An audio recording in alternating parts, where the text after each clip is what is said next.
Donc Nancy Berthier vient aujourd'hui nous parler, comme vous le voyez, du travail du rire et de la figure de Franco dans le cinéma espagnol post-franquiste. Nancy Berthier est une grande spécialiste des relations entre les arts visuels et le cinéma. Elle enseigne à l'Institut de recherche sur les mondes ibériques contemporains à l'Université Sorbonne Paris 4. Elle dirige d'ailleurs l'UFR également. Et elle a écrit sur un grand nombre de cinéastes de cette période. Et comme vous le voyez, son exposé a choisi de mettre en exergue cette notion de travail. Je pense qu'elle va nous expliquer ce travail du rire. Et donc je vous demande d'accueillir et de remercier Nancy Berthier. Merci Nancy. Une réflexion sur ce que j'appelle le travail du rire. Je vais développer cela au cours de mon exposé, c'est-à-dire la manière dont finalement le rire nous aide à surmonter un certain nombre de traumatismes. Je travaille depuis très longtemps, depuis plus de 20 ans, sur la figure de Franco, et cette question du rire a affleuré à de nombreux moments. Donc cette conférence est l'occasion pour moi de synthétiser des choses que j'ai déjà faites, et je vous propose une réflexion qui est encore en cours. Je pense que je vais développer plus avant cette question du travail du rire que j'ai proposé ici, puisque le thème du festival était le rire. À la tête de l'État pendant quasiment 40 années, entre 1939 et 1975, le général Franco est mort dans son lit, ainsi que Carlos Semprún Maura titrait l'un de ses ouvrages publiés en 1980. La manière dont la transition s'est faite dans les années qui ont suivi, sur la base d'un consensus et d'un pacte d'oubli qui a fait advenir la démocratie sur les bases de la dictature, n'a pas permis que se fasse le traditionnel déboulonnage de statuts où le ressentiment contre les dictatures peut s'exercer collectivement dans l'espace public à travers des gestes violents, dont par ailleurs la portée symbolique est grande. Il aura fallu plus de 30 ans pour que soient retirés petit à petit, et de façon plutôt feutrée, les statues de l'autoproclamé caudillo, omniprésentes sur les places, et le nom de Franco reste aujourd'hui associé aux rues de 317 localités du pays. Pour pallier cette discrétion, le déboulonnage de statues a par conséquent pris des formes détournées. Et le cinéma y a contribué à sa manière, à travers une série de films portant sur la figure du dictateur dans une perspective de désacralisation.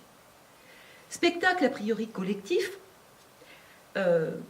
réservé aux salles au départ, le cinéma peut avoir de commun avec le déboulonnage de statues la possibilité qu'il offre d'un partage momentané d'expériences dans un espace commun.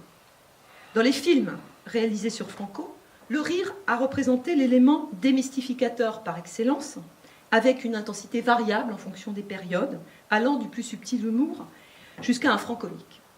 Cette conférence s'attache à étudier le traitement de la figure de Franco dans le cinéma post-franquiste à partir de l'étude d'un corpus restreint de 4 films réalisés entre la fin de la dictature et les années 2000. Je pars de l'hypothèse que dans le traitement filmique post-franquiste de la figure de Franco est mis en œuvre ce que j'appelle le travail du rire, c'est-à-dire la capacité de ce dernier à agir comme une forme de thérapie qui comble à sa manière, sporadique, jamais définitive, l'absence de déboulonnage de statut, pour une mémoire collective qui tarde aujourd'hui encore à penser les blessures du passé.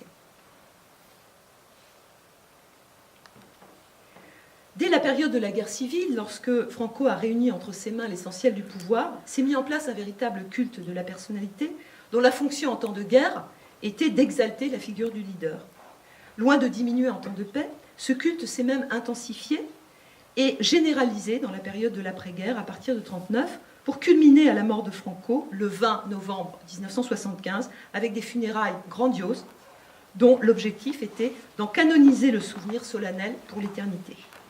Dans le cadre d'un régime soutenu par des courants idéologiques diversifiés et doté d'une longévité peu commune, le seul invariant tout au long de la période était la figure du leader, dont l'image omniprésente garantissait à la communauté cohésion et continuité. Le culte de la personnalité adopta des formes très variées et l'effigie de Franco fut consignée sur des supports visuels très variés, photographies, affiches, tableaux, timbres, sculptures, pièces de monnaie, etc., ou en mouvement, comme dans les actualités cinématographiques ou postérieurement la télévision. Je vais vous mettre un extrait représentatif de ce culte de la personnalité pour que vous ayez ces images en tête avant de voir la manière dont le rire va opérer.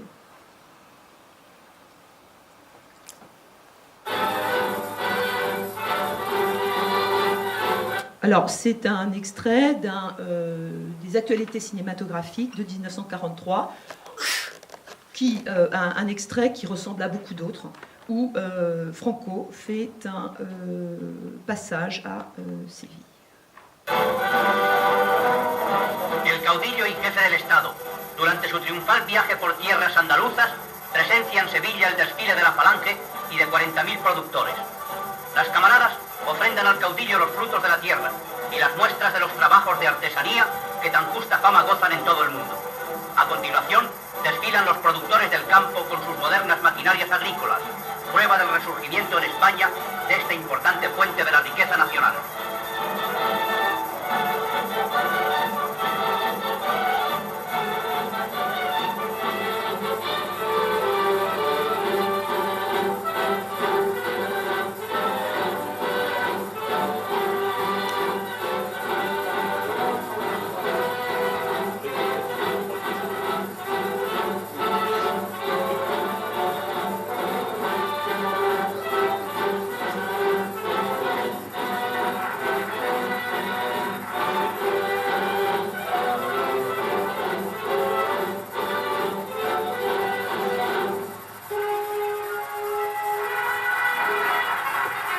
La multitud aclama sin cesar al Salvador de España y le hace objeto de sus delirantes manifestaciones de entusiasmo, poniendo en sus vítores el nombre de la patria y el del caudillo.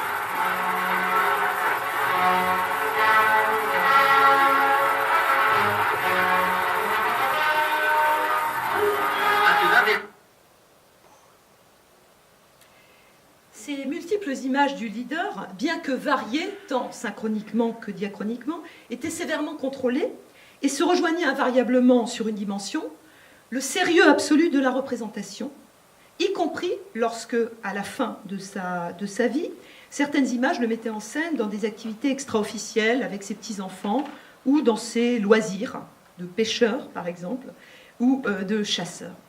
Si aujourd'hui, certaines images, comme celles que vous avez sous les yeux, peuvent nous sembler avec la distance plus que frôler le ridicule, ce n'est pas du tout en raison d'une quelconque intention de faire rire, naturellement, car il s'agissait tout au contraire de le magnifier.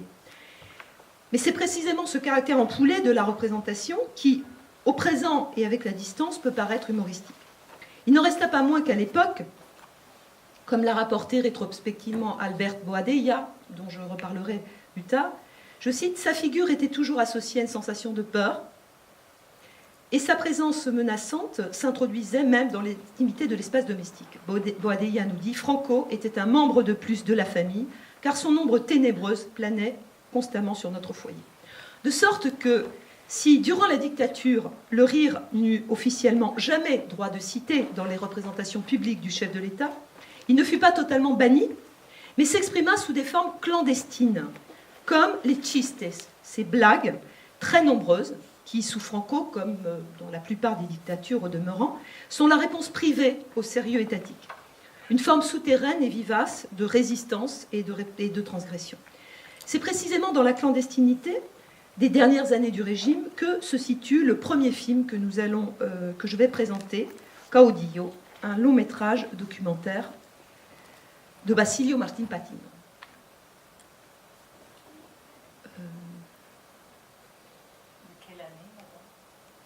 Alors, je vais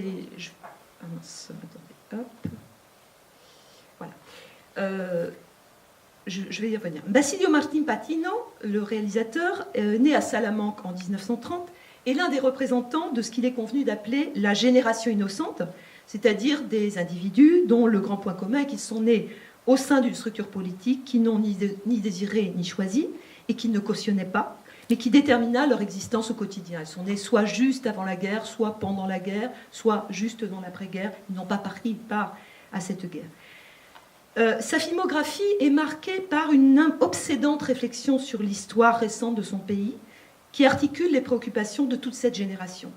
Il a mis en œuvre, au service de ce questionnement, une réflexion sur les formes cinématographiques, enrichie par une expérience de vidéaste et de créateur de spots publicitaires.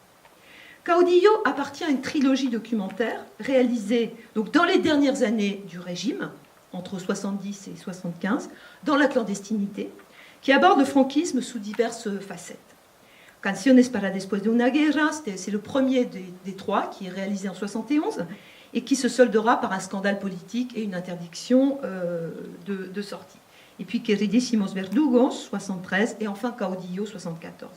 Ces trois films sont thématiquement et formellement convergents et complémentaires, puisqu'ils présentent une radiographie du régime sous un angle problématique, à un moment où la liberté d'expression reste comprimée par une censure qui, bien qu'allégée au fil du temps, est demeurée invariable sur des questions qui affectent l'identité du régime et, a fortiori, sur le chef de l'État.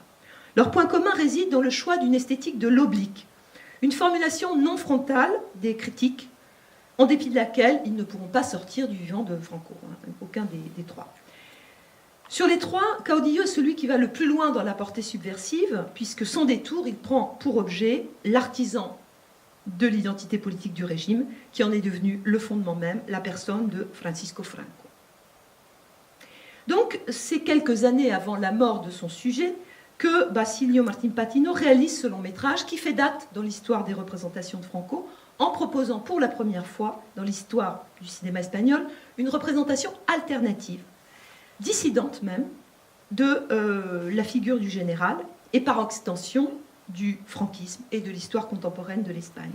Le film est marqué par ses conditions de réalisation, dans son esthétique. Il élargit les limites du dissible, mais ceux de l'intérieur. Le film marque donc un premier pas dans l'entreprise libératrice et démystificatrice de ce qui sera le post-franquisme. L'intérêt de Caudillo, outre son caractère pionnier, réside dans le fait qu'il utilise les armes de l'ennemi pour mieux les retourner contre lui.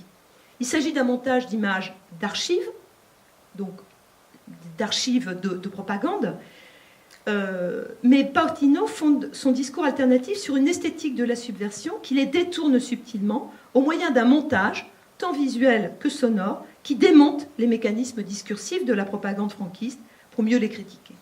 Au sein de cette esthétique affleure souvent un humour subtil ou une ironie mordante qui œuvre de façon souterraine, à défaut de pouvoir miser sur le franc éclat de rire, étant donné les conditions de réalisation du film. Une simple critique contre le chef de l'État pouvait conduire en prison. Alors nous allons voir le générique du film qui met bien en évidence la manière dont Patino joue sur le détournement d'images et de discours avec un humour tout en finesse qui repose sur l'implicite. Le film, intitulé Caudillo, s'ouvre ironiquement, comme vous allez le voir, sur des images contemporaines de la réalisation du film, des ruines, celles de Belchite, et des images d'archives de la guerre civile représentant des mutilés de guerre, sur une musique au son discordant. Est alors introduite la figure du Caudillo, avec une présentation hyperbolique, le Caudillo victorieux de la guerre. Une simple phrase le présente, qui pourrait être extraite de n'importe quel discours de propagande. Il était une fois un homme envoyé par Dieu pour sauver l'Espagne, déclamée sur un ton emphatique. Et cette phrase fait office, dans ce contexte, de véritable antiphrase. L'humour naît de cet effet de décalage. Nous allons voir la séquence. Ici.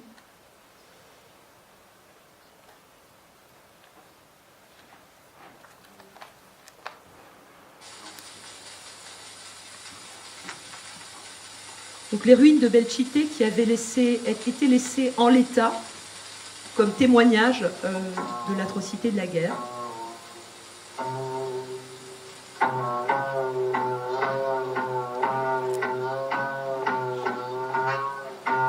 Tout est discordant ici.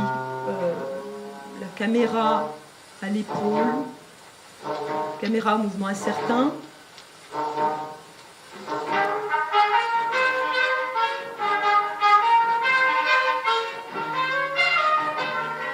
Cette guerre qui, par ailleurs, dans la propagande, était présentée comme ce qui avait donné la paix.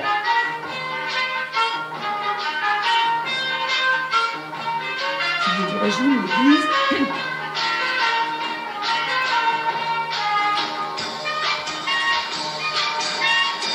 Avec une vision anti-héroïque de la guerre.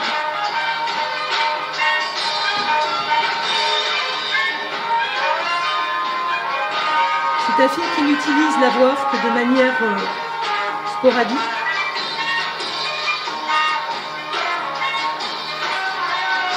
Vous voyez cette déambulation. Una vez un hombre enviado por Dios para salvar a España. ¡Viva España! ¡Viva siempre España! Le tableau de Zuloaga qui représente le caudillo victorieux. Vous voyez que le panoramique commence sur les bottes et se termine sur la tête, une inversion.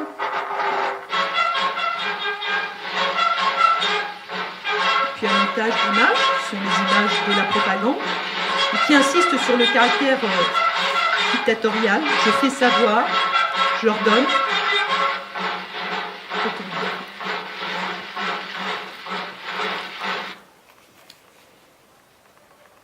À la sortie du film en 1977, Patino revenait sur la dimension cathartique de ce dernier. Il déclarait « J'ai voulu faire Caudillo pour comprendre la dépendance au pouvoir d'un homme qui a influencé ma vie et celle de mes compatriotes jusqu'à des limites traumatiques. J'avais besoin d'éclairer notre propre histoire, la vraie histoire du peuple espagnol, pétrifié entre les mensonges et la peur dans laquelle nous avons été éduqués. J'ai terminé le film avant la mort du protagoniste. Avec Caudillo, c'est terminé pour moi cette phase de travail qui fut ma réponse à la répression de cette époque. Cette phrase m'a permis de retrouver ma liberté torturée. » Ce portrait grinçant du caudillo fonctionne comme un déboulonnage de statues qui fait office de véritable règlement de compte avec la figure du dictateur. Bien que le film ait bénéficié d'une critique positive à sa sortie, le contexte de la transition, il est sorti en 1977, donc après la mort de Franco. Ce contexte a limité la portée de sa dimension subversive, car même si la censure ne fut supprimée qu'en 1977, un vent de liberté commençait à souffler dans le pays, et la transgression pouvait prendre des formes plus explicites, comme ce fut le cas pour le deuxième film que nous allons analyser, Hic Digitur Dei.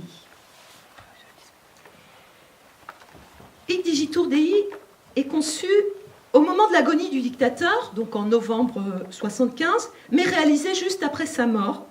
C'est un long métrage de fiction tourné en format amateur, Super 8, par le jeune catalan Antoni Martí, avec un scénario de Quim Monzó, le célèbre romancier, et Roser Fradera, dans le contexte underground de la contre-culture catalane de l'époque, une sorte de la pré-movida.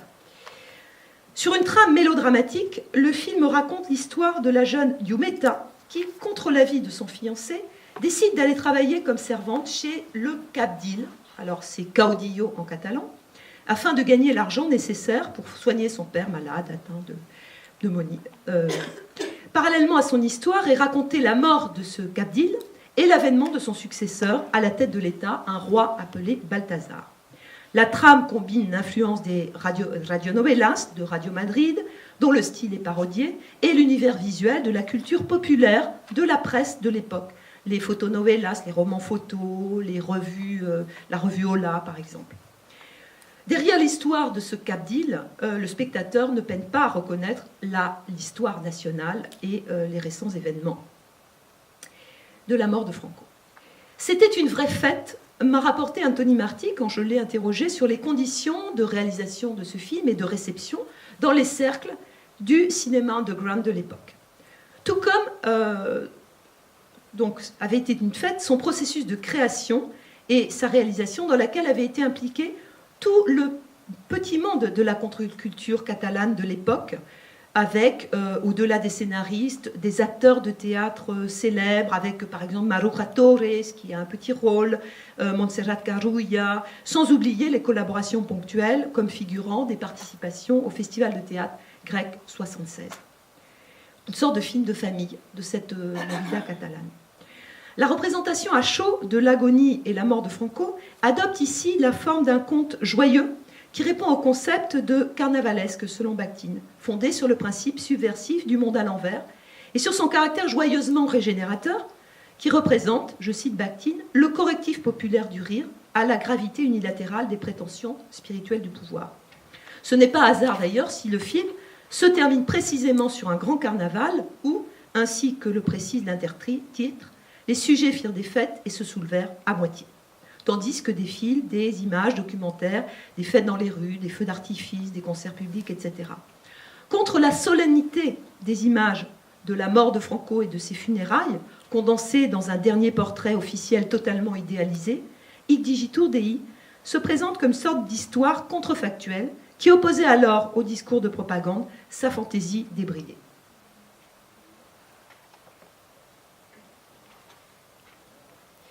Alors, j'ai choisi de ce film un petit montage, vous allez voir en 3 moments.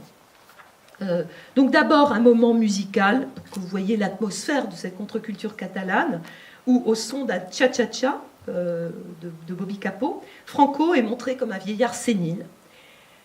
Puis ensuite, l'épisode très significatif de l'opération de Franco, ou de l'une des opérations de Franco, qui est un moment clé de la narration. C'est une séquence de 8 minutes qui s'intitule « Comment le très illustre marquis opère le caudillo et comment celui-ci mourut et autres folies du même acabit ». Je rappelle que l'agonie de Franco dura un bon mois, entre l'infarctus dont il souffrit le 12 octobre 1975 et sa mort le 20 novembre. Au cours de cette période, très longue pour les Espagnols, il fut victime d'un véritable acharnement thérapeutique dont les Espagnols et le monde ne furent informés que tardivement et à travers des communiqués médicaux sibyllins. Il subit plusieurs opérations, dont la plus importante eut lieu le 3 novembre, c'est de celle-ci qu'il s'agit dans le film, dans le palais où il résidait, où fut installée en urgence une salle d'opération improvisée au cours de laquelle il perdit 7 litres de sang. Une opération qui dura 3 heures. Le marquis de Villaverde, le gendre de Franco, cardiologue, pendant toute la période de sa maladie, fut aux commandes, bien qu'il ne fit pas partie de l'équipe médico habituelle, l'équipe médicale habituelle, et c'est ce marquis qui est représenté ici. Et puis un troisième moment qui parodie l'exposition du corps de Franco au Palais Royal. Donc vous allez voir cette atmosphère très débridée de la contre-culture catalane de l'époque.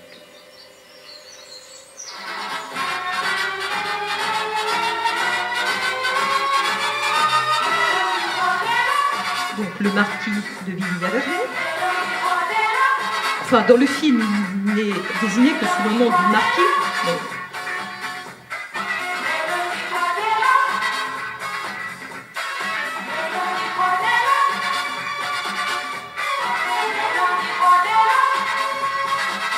il avait une réputation de coureur de jupons.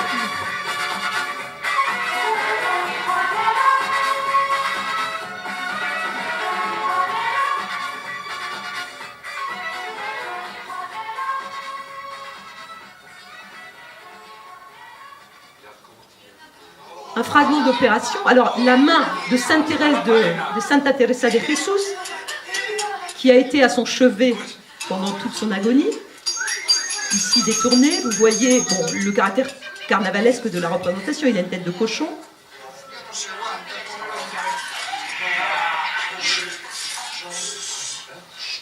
À l'époque où a été réalisé le film, il n'y avait évidemment aucune image de la maladie et de l'agonie de Franco. Donc c'est pure fantaisie, sur la base des communiqués médicaux. Donc. Alors,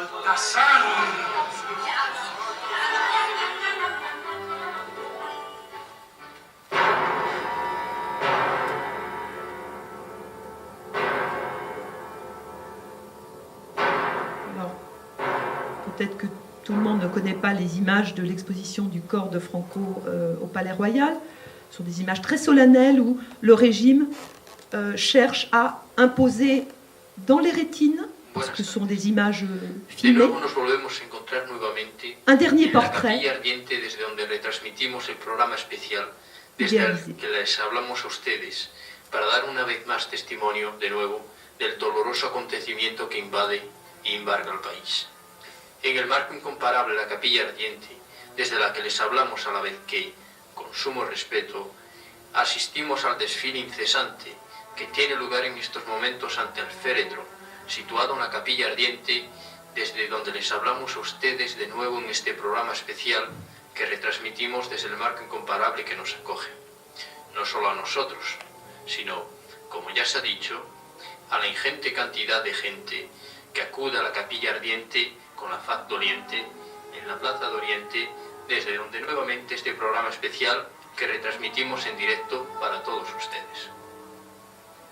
Y ahora pasamos el micrófono a nuestra unidad móvil situada en la calle para que, de nuevo y para todos ustedes, desde la fachada a la Capilla Ardiente, nos narre o relate las impresiones de lo que está aconteciendo en estos momentos ante la Capilla Ardiente, donde se agolpa una enorme cola para penetrar dentro del recinto desde el que retransmitimos este programa especial para todos ustedes.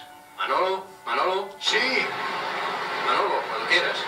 Bien, estamos frente a la Capilla Ardiente, donde nuevamente una ingente cantidad de gente se halla agolpada. Environ 400 000 personnes sont passées devant le cercueil de Franco pendant les 2 jours où il a été exposé au Palais Queríamos Royal. información sobre de qué número, cantidad o cifra de personas se estima que la gente ha venido ante la Capilla Ardiente. Bien, pues en estos momentos más o menos se calcula que aproximadamente se hayan haciendo cola ante la Capilla Ardiente unos cuantos centenares de millones de... ¿De qué, Manolo? ¿De qué? Un momento. Oye. Sí, oye. Un momento, ¿me oís? Sí, te oímos.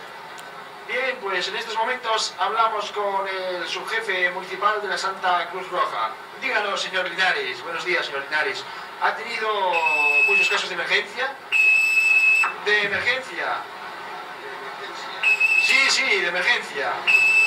Ah, pues en estos momentos se calculan más o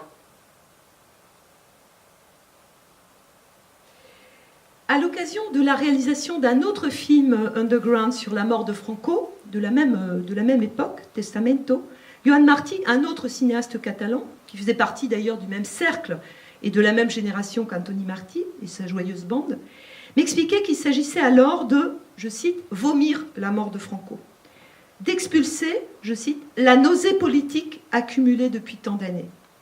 L'humour ravageur et provocateur et profanateur d'Antoni Martí opère à l'identique et à sa manière agit comme un salutaire règlement de compte qui fait office aussi de déboulonnage de statut.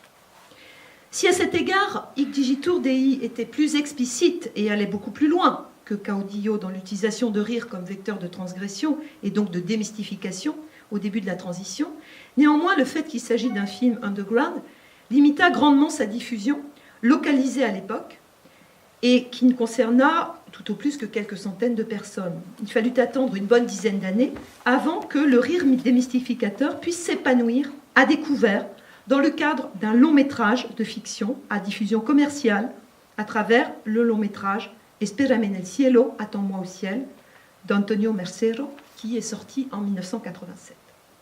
Alors la grande originalité de ce film, Attends-moi au ciel, tient avant tout au choix générique adopté par le cinéaste, celui de la franche comédie. On est dans un genre cinématographique tout à fait codifié. Le rire va donc être placé au cœur de la représentation du caudillo comme principal instrument de démystification. Le film s'appuie sur la rumeur populaire, jamais confirmée, de l'existence d'un double du caudillo. Et à l'instar du dictateur de Chaplin, le film se structure à partir du personnage du double du dictateur, qui prend les traits de Paulino Alonso, propriétaire d'une boutique de produits orthopédiques, très bon vivant, qui aime la bonne chair, l'alcool, les femmes, c'est-à-dire l'inverse de Franco, qui était excessivement sobre dans tous ces domaines. En élaborant un univers fictionnel qui intègre la figure du caudillo, sans pour autant le placer au centre du récit, là, avec l'effet de distanciation produit par l'interprétation par un acteur du dictateur, Mercero fait fonctionner le rire à partir d'un savant dosage entre le réel, le vraisemblable et le fictionnel, dont la fonction fondamentale est de dénoncer les travers du régime à partir de son plus haut représentant. Pour faire naître le rire, Mercero met au point un dispositif représentatif particulièrement efficace qui puise à l'essence même du rire, tel que le définit Bergson, du mécanique plaqué sur du vivant. Bergson constate en effet que la plupart des effets comiques, verbaux ou situationnels, ont comme dénominateur commun une superposition fondamentale entre deux logiques contrariées, celle du mécanique et celle du vivant. L'éducation de Paolino, qui occupe la première partie du film, repose sur une volonté d'adéquation parfaite de la part de son instructeur entre le double et son modèle. Le rire naît de la présence rebelle de Paolino dans le corps d'emprunt de Franco, comme une sorte de diable à ressort. L'image idéalisée de Franco, à laquelle Paolino doit tendre, ne cesse d'être dégradée par ces rappels du corps du double. L'opposition entre le modèle et son double se fait sur un axe haut-bas. Chez Franco, tout tend vers l'exaltation du haut. C'est du moins ce que la propagande cherche à faire croire. Et corrélativement vers l'effacement, voire la négation du bas. Chez Paolino, en revanche, la vie commence au contraire à prendre sens au-dessous de la ceinture, avec le ventre, et plus bas encore, avec le sexe. La première séquence d'instruction que je vais vous montrer est à cet égard un véritable morceau d'anthologie.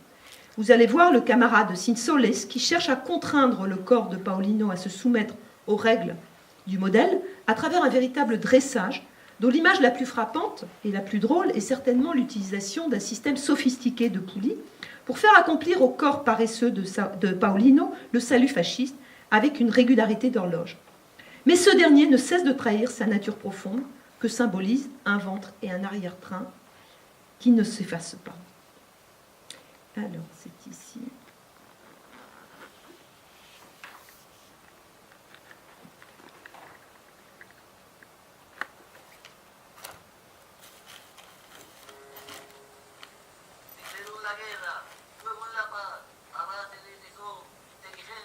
Alors, ce sont des discours de propagande classique, très répétitifs. La rhétorique franquiste était très répétitive.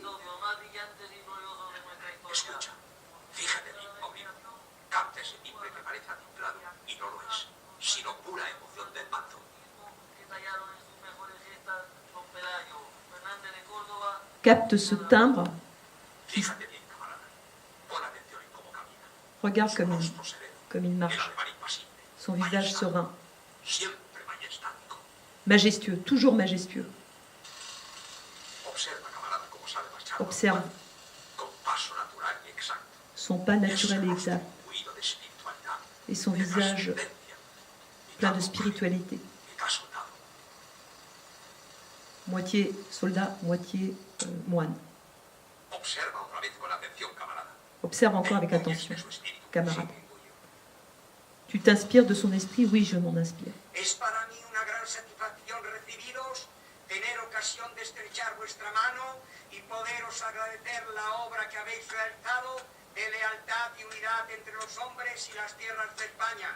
No grites tanto, Paulino, no grites tanto. Autoritario sí, pero suave en la dicción. Nosotros no solo hemos carecido de esas derramas económicas, sino que hemos contemplado sedientas nuestras tierras y casi vacíos nuestros pantanos con la pertinaz sequía. La voz más dulce, Paulino, menos grave, diamantina.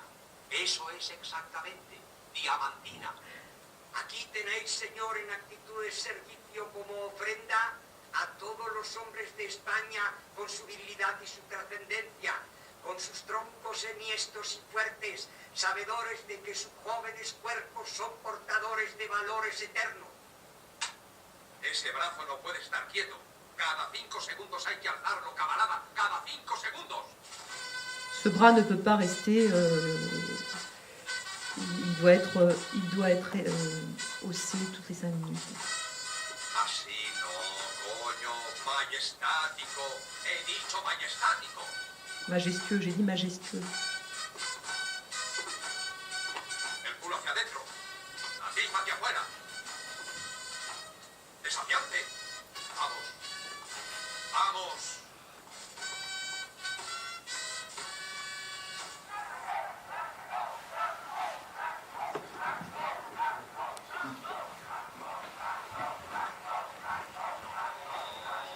No mires al suelo. La tierra que pisas es tuya. Vamos. España te pertenece. Altivo, altivo.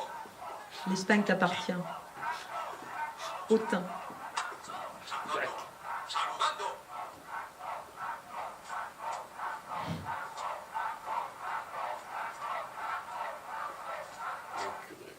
Los tres pilares del régimen, ejército, iglesia y movimientos. Je vais vous montrer.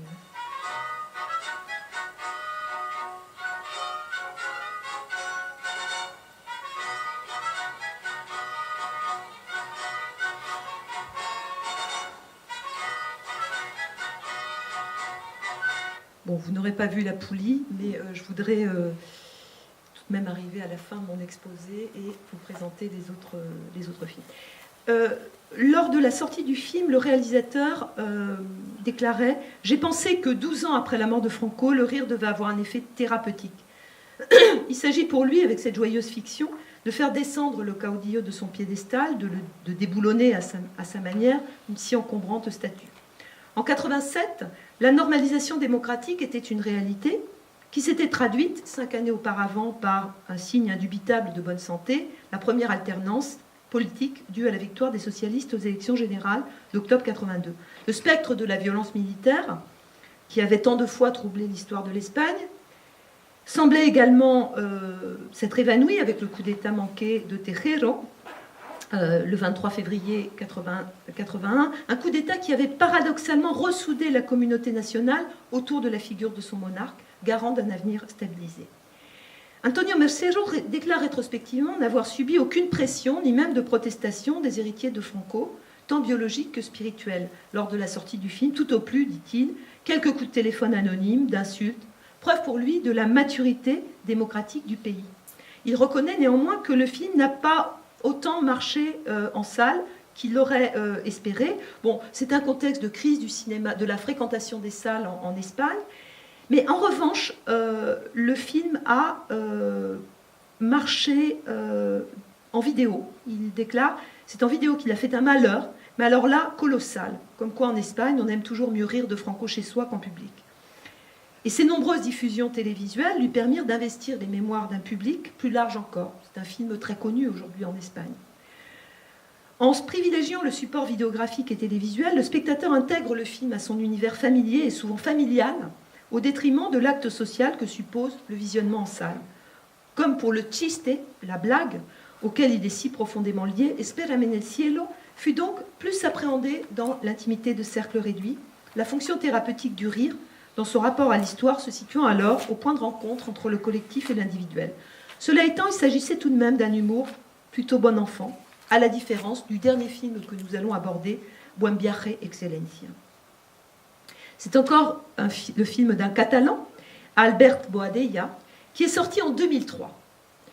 Il s'inscrit dans la même veine démystificatrice, mais il prend pour objet les derniers moments de la vie de Franco, depuis la mort de l'amiral Carrero Blanco, le dauphin politique de Franco, le 20 décembre 1974, jusqu'à la mort et aux funérailles, le 20 novembre 1975. À la différence du film précédent, il s'agit d'un biopic qui se fonde sur de nombreuses sources écrites, graphiques, audiovisuelles existantes sur l'événement. Si la réalité racontée dans le film est en soi tragique, puisqu'elle détaille le déclin impitoyable du dictateur, puis son agonie et l'acharnement thérapeutique dont il fut victime jusqu'à sa mort, Boadella choisit cependant de traiter cette réalité macabre et dramatique par le biais du rire. Albert Boadella, vous devez le connaître, il n'est pas cinéaste de métier, il est homme de théâtre, c'est le directeur, fondateur de la troupe El Joglas. Le film s'inscrit dans la veine des spectacles de sa compagnie, attaché depuis toujours, je cite, à démonter les mécanismes de perpétuation du pouvoir sous divers angles et facettes, avec un humour cinglant et provocateur. Si le cinéaste part d'une réalité parfaitement documentée, il introduit cependant, pour faire naître le rire, une dimension burlesque et satirique, transformant la réalité par un processus d'exagération et d'hyperbolisation de cette dernière jusqu'au grotesque. Cette hyperbolisation se manifeste surtout dans le jeu des acteurs, à commencer par Ramon Fontserre, qui joue et qui surjoue le personnage de Franco, mais aussi dans la mise en scène de détails qui acquièrent une dimension inhabituelle. Tel est le cas de l'effroyable hémorragie intestine dont est victime Franco le 3 novembre, dont j'ai parlé et dont nous avions vu quelques éléments de mise en scène dans Digitur Dei. Cette hémorragie que Boadella représente à travers des gros plans impressionnants où l'on le voit le sang couler à flot dans la bouche de Franco, suivi de la mise en scène de son délire. La dimension carnavalesque, déjà présente dans les comédies antérieures sur Franco, adopte ici une modalité extrême où se produit de manière systématique et radicale l'inversion haut-bas, fonction intellectuelle, fonction vitale, pour élaborer une image de pantin désarticulé et ubuesque, réduit à l'état de simple objet entre les mains des médecins, pratiquant un acharnement thérapeutique totalement irrationnel. Alors, je vous ai extrait toute la dernière séquence de ce film. Je ne sais pas si on aurait le temps. Donc, à la fois l'hémorragie du 3 novembre et l'opération improvisée qui s'en est suivie, puis son hospitalisation et son agonie jusqu'à sa mort. Alors, j'essaie de trouver... voilà, le film est ici.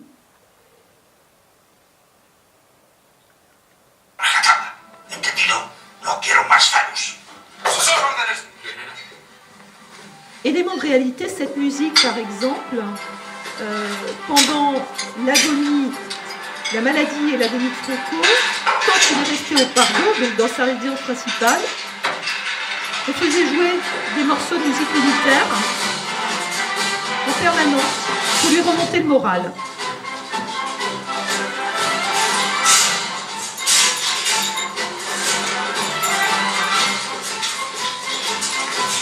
Donc, lors de l'hémorragie du 3 novembre, fut installée une salle d'opération improvisée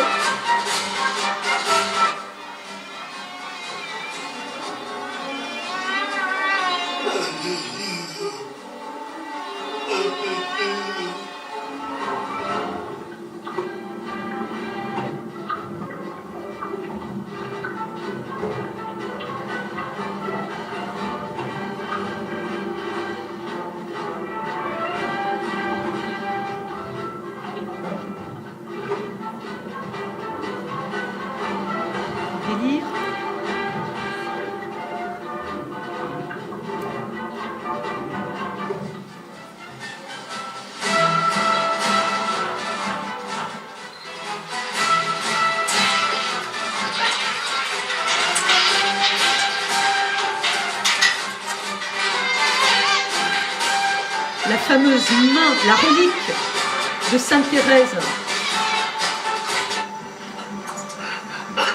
Son cuisinier, tout cela, ce sont des éléments authentiques. Le cuisinier de Franco, très affecté, qui en a témoigné plus tard.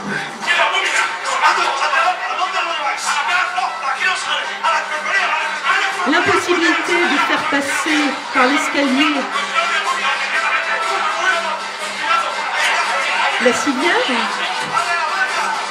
et la nécessité de lui faire descendre l'escalier enveloppé dans un tapis. Alors vous allez voir que là en l'occurrence le tapis va être une tapisserie de Goya. Donc, vous voyez l'humour qui repose sur la présence de cette musique.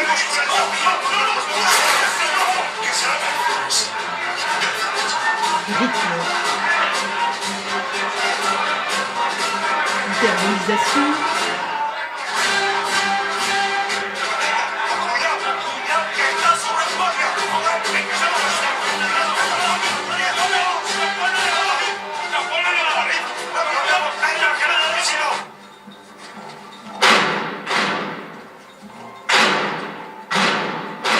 le comique mécanique plaqué sur du vivant, hein, le salut des gardes.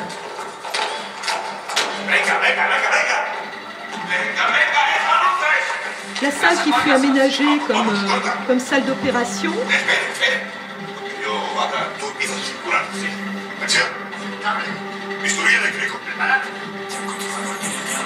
Vamos, non si metta aquí, Une coupure d'électricité en pleine opération. Tout ça, c'est authentique. Así no se puede trabajar. ¡Una linterna! ¡Es un sabotaje! ¡Una linterna! ¡Las luces de los coches! ¡Enciendan las luces de los coches! ¿Para qué cosa te van los coches? ¡Luces! ¡Coge! ¡Que se van ahí! ¡Elvis! ¡Elvis! ¡Pulso!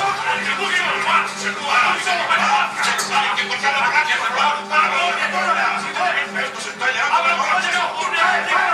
¡Inmediatamente! ¡Quieto! ¡Se cambia de oxígeno!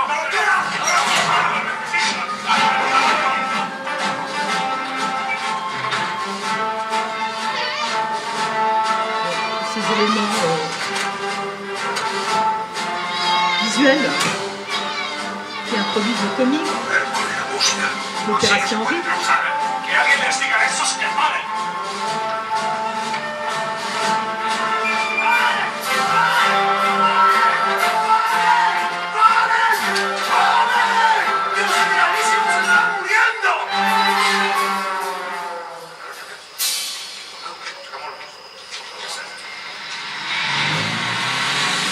J'arrête la séquence ici, sinon je n'aurai pas le temps de terminer mon exposé.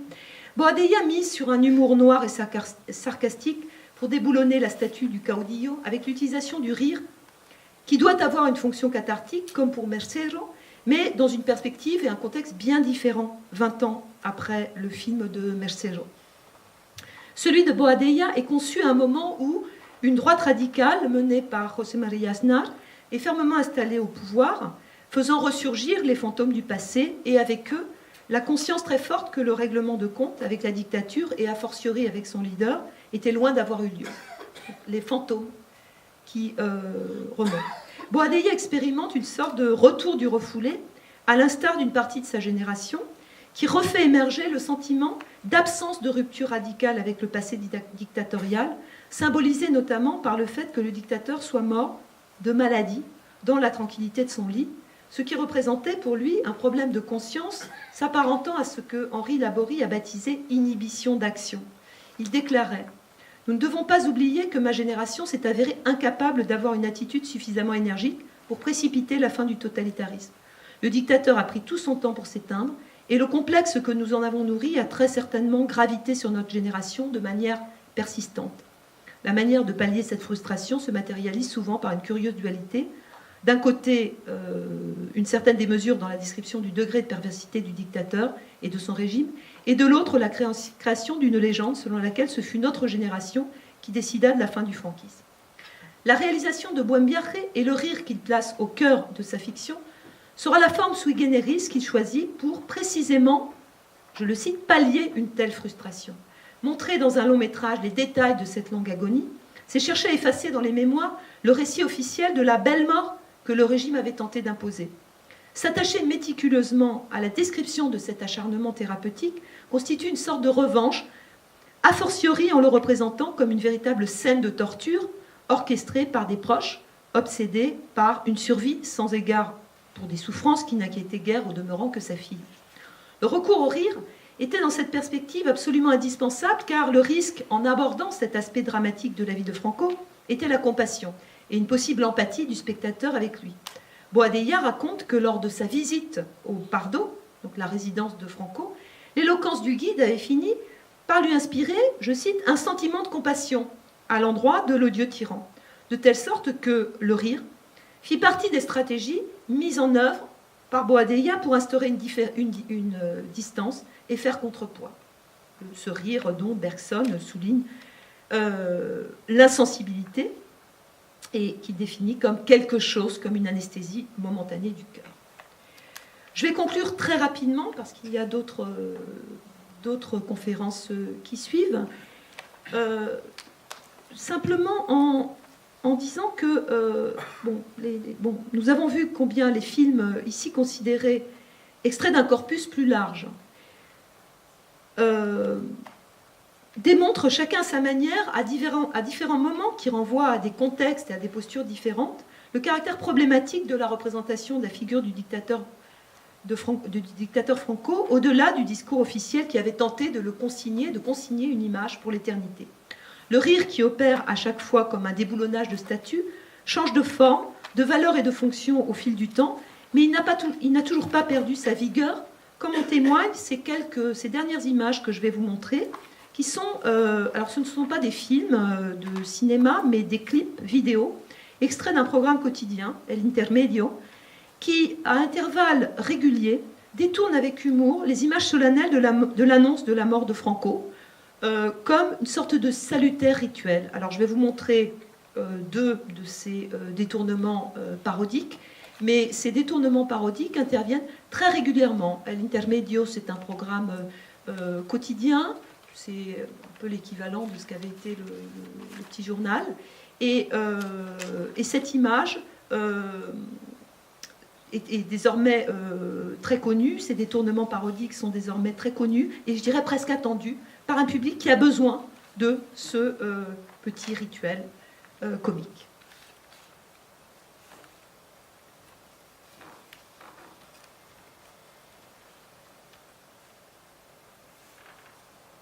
Alors, l'annonce de la mort de Franco, je ne sais pas si vous avez les images en tête, c'est Carlos Arias Navarro qui, à la télévision, à 10h du matin, déclare solennellement « Espagnol, Franco est mort, Espagnol es Franco ha muerto », et qui ensuite va lire son testament. C'est une image très connue parce que le chef du gouvernement, Carlos Arias Navarro, ne parvient pas à retenir un sanglot. Et cette image a marqué les mémoires. Ça a été la première image associée à la mort de Franco. Cette annonce officielle à 10h du matin, le 20 novembre, Franco étant mort dans la nuit.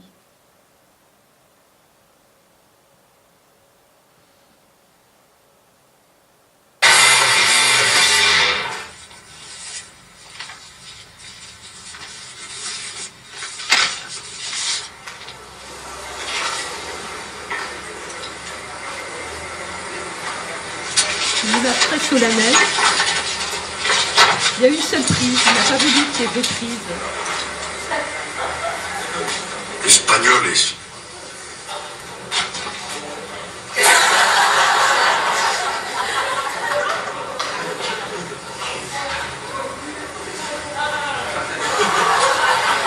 Franco.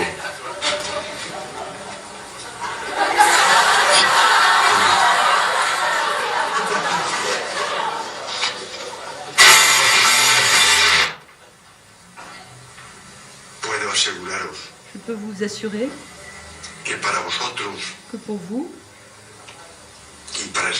et pour l'Espagne, cela a été sa dernière pensée,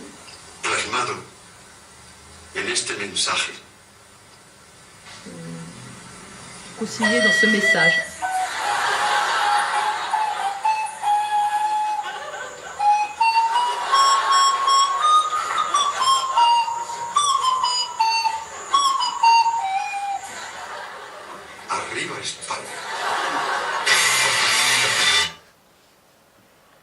Voilà, je vous remercie de votre attention.